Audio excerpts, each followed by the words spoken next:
پیش روی او پیدا شد و ایستا نمیخواست. هر شخصیتی که این پادشاه هم میدید در حال میگه بیراه هم ایستاد و یعنی در مقابل ای در سر راه ای نمیبرامد.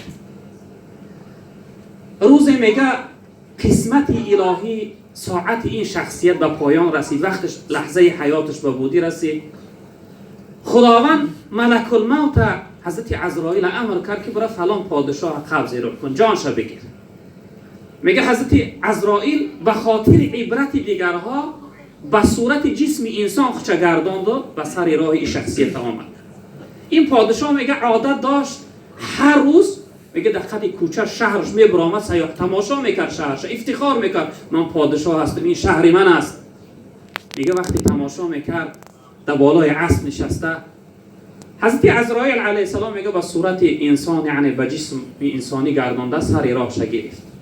وقتی در سر راهش ایستاد، این پادشاه میگه با هم اسبش هرچند به سوی نزدیک شدن شد، این از جاش نجنبید، سر راهش گرفت ایستاد.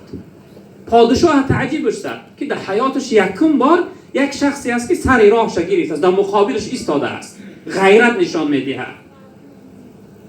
میگه پادشاه نزدیک شد و اسب قرار داد. وقتی اسب قرار داد میگه حضرت عزرائیل علیه السلام گفت آمدن بگیر، بیا. گفت آمدن بگیر. بعد میگه پادشاه گفت یک خندید به سوی عزرائیل علیه السلام، نشناختش. بعد گفت میشناسی من کی هستم؟ پادشاه گفت بله میشناسم. گفت من کی هستم؟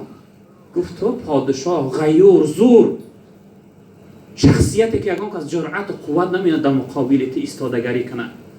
اما گفت تو میشناسی که من کی هستم؟ گفت کی هستی تو؟ پادشاه جواب داد گفت من ملک الموت هستم، عزرائیل. وقتی میگه پادشاه نام عزرائیلش شنید، دست و پا بی قوت و بی جان شد، میگه از تاری اسب اومد در تعزه دیگه خچه قپیدن وجودش میلرزید.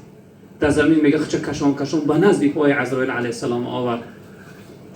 گفت که حضرت بود در خاک پا جانم است، در خاک پا جانم. گفت برای من مهلت بده، وقت بده طهارت کنم، 2 رکعت نماز توبه بخوانم، از تحت دل نزد خدا توبه کنم که این قدر جبر و ظلم و این قدر یعنی غرور و تکبر کردم، خداوند من ببخشه. میگه حضرت عزرائیل علیه السلام چی جوابش کردم؟ گفت که برای تو دیگر فرصت و وقت نیست، وقتی زیاد داشتی گفت نکردی، دیگه برات وقت و فرصت. میگه زد چند، همون لحظه جان شگیرفت. وقتی جان شگیرفت میگه بعد از جان این شخصیت گرفتن، عزرائیل علیه السلام میگه راست نزد مسجد آمد. در مسجد کشاد، میگه دید که در گوشه مسجد یک انسان عباده، یک بنده خدا، انسانی که 5 وقت نماز میخونه و از خدا میترسه، شاید انتظار وقتی نماز داره، در گوشه مسجد نشسته است. حضرت عزرائیل علیه السلام میگه گفت السلام علیکم. شخصیت گشت نگاه کرد، انسان بیگانه، گفت و علیکم السلام. گفت شیخ؟ گفت لبیک. گفت شناختیم؟ گفت نه نشناختم.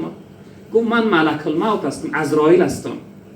میگه شیخ گفت که در خاک پا جانم. گفت من خیلی وقتی که رفتم انتظار بودم، رفتم نگاه داشتم، بیای امانت بگیده من این رنج و مشقت دنیا خلاص شم و با دیدار پروردگارم بازگشت کنم. حضرت امام غزالی رحمت الله علیه در آخر قصهش آورده است که میگه ببینه که شخصیتی که گناهگار بود، اگرچه پادشاه هم بود، وقتی مردنش حسرت خورد، پشیمانی کرد، اما پشیمانیش فایدهش نکرد. اما شخصیتی که اهل عبادت بود، یعنی بنده خدا بود، وقتی مردن از مرگش نترسی. در اصل انسان‌های صالح از مردن نمیترسند. مولانا یک مثال داره، میگه با ملائک روح پاک از جانب رحمان برفت، جمله گریانیم و او خندان برفت. وقتی خداوند بنده هاش دعوت میکرده که ارجعی الی ربک راضیه مرضیه، ای پروردگار ای بنده من بگرد به نزد من، بیا من از تو راضی هستم، تو را از خودم راضی میگردم. این بنده چقدر خوشحال میشد از این دعوت الهی، یعنی از مردنش چقدر خرسند و خوشحال، یعنی براش مصیبت نبوده، براش داغ نبوده. برای ما